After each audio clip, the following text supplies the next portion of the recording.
hubungan katanya dengan Palestina kan masalah Yahudi-Yahudinya jino. Ke masalah demo-demo lawetnya ke Zionisnya kan. Jamun kan karena hubungan katanya dengan negara Palestina. Apa hubungan ji?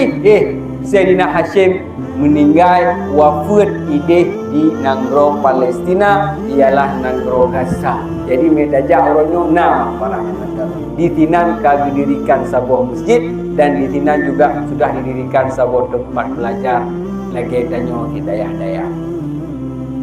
Jadi hotel ke anak kunci buno. Kagejuk ke Abu Syam gemengalah Sayyidina Hashim.